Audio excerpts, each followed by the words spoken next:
በክፉዎች ዓለም ውስጥ የዋህ መሆን ብቻውን በቂ አይደለም። ተኩላዎችን ለመከላከል የተኩላዎችን ብልሃት ማወቅ ግድ ይላል። ዛሬ ራሳችሁን የምትጠብቁበትንና ተንኮለኞችን በዝምታ የምታሸንፉበት የማኪያቬሊ አምስቱን የዳርክ ሳይኮሎጂ መርሆች ተጠቀሙባቸው። ቢዋሿችሁ፣ ቢክዷችሁ ወይም ቢሸነግሏችሁ፣ ውድቀታችሁን እያሴሩ ፈገግ ቢሉላችሁ ይህንን ተረዱ። ዓለም የምትመራው በድብቅ ሳይሆን ሁኔታዎችን በትክክል በሚረዱ ወይም በነቁ ሰዎች ነው። ጨዋታውን ለማየት ፈቃደኛ ካልሆናችሁ በቀላሉ የምትሰዉ ትሆናላችሁ። ማኪያቬሊ እንዲህ ብሏል፣ እንድትታዘዙት የሚፈልግ ሰው እንዴት ማዘዝ እንዳለበት ማወቅ አለበት። ከዚህ በስተጀርባ ያለው የተሰወረው ማስጠንቀቂያ ግን የከፋ ነው። የኃይልን ሚዛን ችላ ካላችሁት ሁልጊዜ በሌላ ሰው ጥላ ስር ለመኖር ትገደዳላችሁ። በዙሪያችሁ ያሉ ሰዎች ድክመታቸውን እያጠኑ እንደ ወዳጅ ሊመስሉ ይችላሉ። የዋህ ሆናችሁ ከቀጠላችሁ ሳታውቁት የያዛችሁትን ቦታና ክብር ታጣላችሁ። እንግዲህ የማኪያቬሊ ህጎች ጨካኝ ሊመስሉ ይችላሉ፣ ነገር ግን ዓለም እንደ መጽሐፍ ቅዱስ ሳይሆን እንደ ማኪያቬሊ ህግ የምትመራባቸው ጊዜያት ብዙ ናቸው።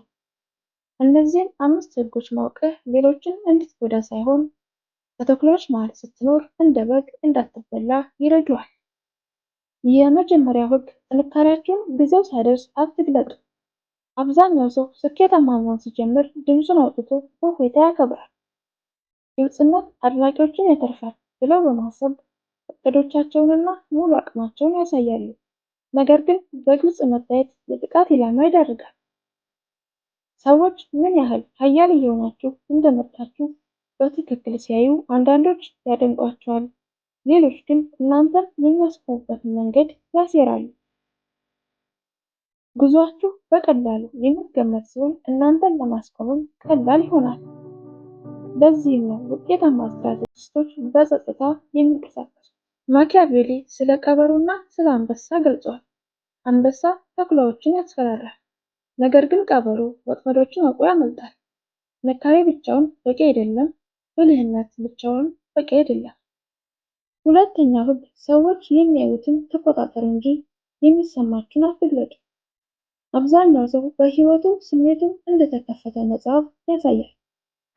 ሲቆጡ፣ ሲፈሩ ወይም ሲጎዱ ፊታቸው ላይ ይታያል።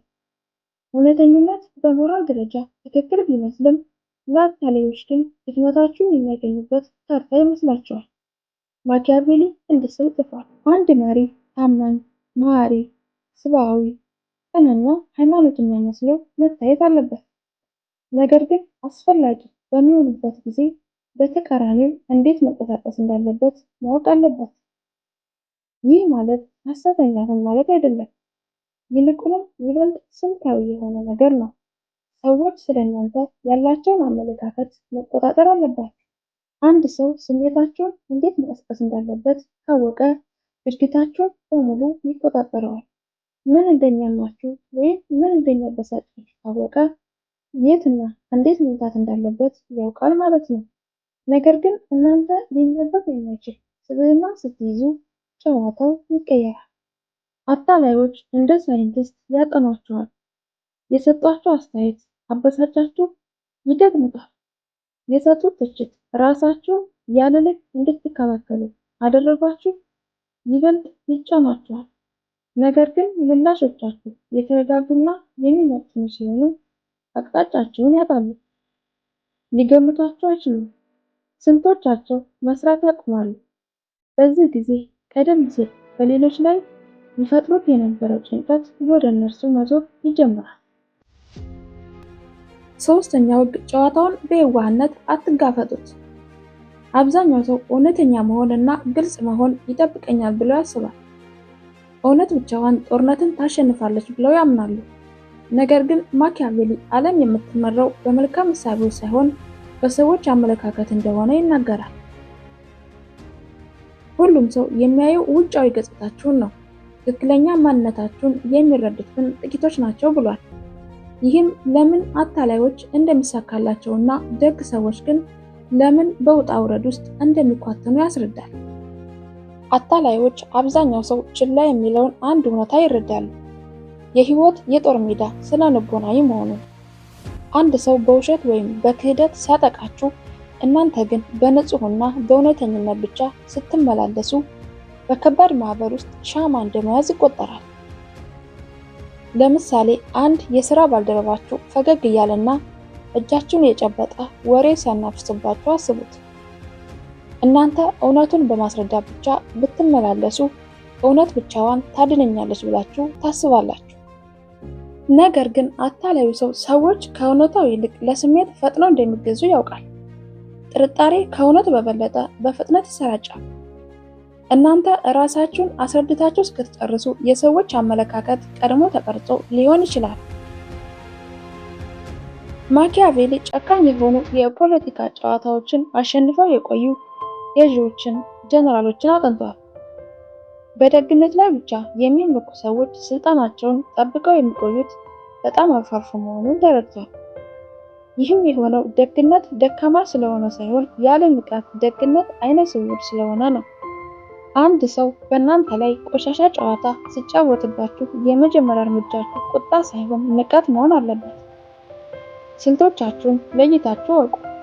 እንዴት እንደሚያባብሉ፣ እንዴት እንደሚያሴሩ፣ እንዴት ድብቅ ጥቃቶችን እንደሚፈጽሙ፣ እንዴት ስም እንደሚያጠፉና ስሜታዊ ወጥመዶችን እንደሚዘረጉ አጥኑ።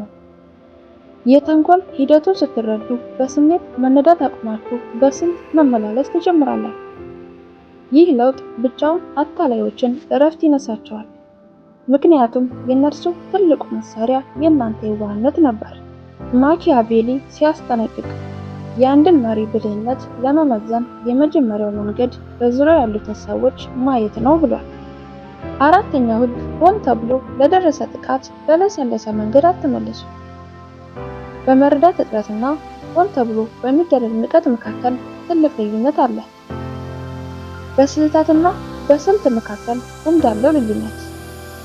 ብዙ ሰዎች ይህንን ልዩነት መለየት ስለማይችሉ ታቅዶባቸው የተፈጸሙ ድርጊቶችን ደጋግመው ይቅር ይላሉ። ይቅርታ ለስህተት እንጂ ለሴራ አይደለም።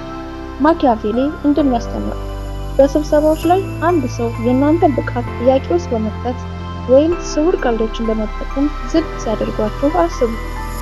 በየጊዜው በሳቅ ካለፋችሁትና በትህትና ተመልሳችሁለት በእናንተ እይታ ጨዋነትን እያሳያችሁ ነው። በእነርሱ እይታ ግን እየሰለሏችሁ ነው። ያንን ድርጊታቸውን እንደምትታገስ ይማራሉ። ሰዎች ዘወትር ድንበራችሁን ይፈትሻሉ፣ ይገፋሉ፣ ምላሻችሁን ያያሉ። ከዚያም ምን ያህል መጠቀም እንዳለባቸው ይወስናሉ። ደካማ ምላሽ ወደ ጠንካራ ግፊት ይመራል። ለዚህ ነው ኃያላን ሰዎች ለወሳኝ ምላሾቻቸው ስም የሚገነቡት። ይህም የሆነው ግጭት ስለሚወዱ ሳይሆን ያ ስማቸው ግጭት ሳይጀመር ባህሪ ስለሚገታ ነው። የተረጋጋ ቁጥጥር የተደረገበትና ጽኑ የሆነ ምላሽ ሁሉንም ነገር ይቀይራል። ስሜታዊ ያልሆነ፣ በቁጣ የማይፈነዳ ግልጽ የሆነ ምላሽ ብቻ። አምስተኛውና የመጨረሻው ሕግ ክብርና ፍቅር የሚፈጠሩት በተመሳሳይ መንገድ አይደለም። ማኪያቬሊ እንዲህ ሲል ጽፏል። ሁለቱንም መሆን ካልቻልክ ከመወደድ ይልቅ መፈራት ይሻላል። ይህ ጨካኝ አምባገነን ስለሆነ አይደለም፣ ስለ ሰብአዊ ባህሪ ጥልቅ ግንዛቤ እንጂ። ፍቅር ስሜታዊና ተለዋዋጭ ነው። ፍርሃት ግን በትክክል ሲገለጽ ድርጊት ለሚያስከትለው መዘዝ የሚሰጥ ክብር፣ ምክንያታዊና ሊተነበይ የሚችል ነው። ዛሬ የሚወዳችሁ ስሜቱ ከተቀየረ ነገ ሊከዳችሁ ይችላል። ነገር ግን ድንበሮቻችሁን የሚያከብር ወይም የሚፈራ ሰው ያንን ድንበር ከማለፉ በፊት በጥንቃቄ ያስባል። ያለ ድንበር የሚሰጥ ንጹህ ደግነት ለብዝበዛ ይጋብዛል። ሚዛናዊ የሆነ ጉልበት ሰዎች የእናንተን ፍትሃዊነትም ሆነ ጥንካሬያችሁን እኩል በሚገነዘቡበት ሁኔታ መረጋጋትን ይፈጥራል። ብልህ ሰዎች ጉልበታቸውን በየተቃዋሚው ላይ አያባክኑም። ይልቁንም ስልታዊ ቦታን፣ ተጽዕኖንና እድገትን ይጠቀማሉ። አንዳንዴ ለጥቃት የሚሰጠው ኃይለኛ ምላሽ ከፍ ማለት ነው። ውሻ በጮኸ ቁጥር ድንጋይ ከወረወራችሁ ጉዟችሁ ይጎተታል። ጉዟችሁን ቀጥላችሁ ተራራ ጫፍ ላይ ስትደርሱ የውሻው ድምፅ አይሰማችሁም። ውሻውም ከእናንተ እይታ ውጭ ይሆናል። ማሻሻላችሁን ቀጥሉ፣ መገንባታችሁን ቀጥሉ፣ መውጣታችሁንም ቀጥሉ። በመጨረሻም እናንተን ለማደናቀፍ የሚሞክሩት ሰዎች ከእናንተ ደረጃ በታች ይውላሉ። ያኔ ጥቃቶቻቸው ትንሽ ርካሽና የማይረቡ ሆነው መታየት ይጀምራሉ። እነዚህን ስልቶች የምነግራችሁ ሰዎችን እንድትጎዱባቸው ሳይሆን ተንኮለኞችንና ናርሲሲስት እናንተን ለመጣል የሚጠቀሙባቸውን መንገድ አውቃችሁ ራሳችሁን እንድትከላከሉ ነው። በቀጣይ ቪዲዮ እንድንገናኝ ሰብስክራይብ እና ላይክ ማድረጉን አትርሱ። መልካም ጊዜ።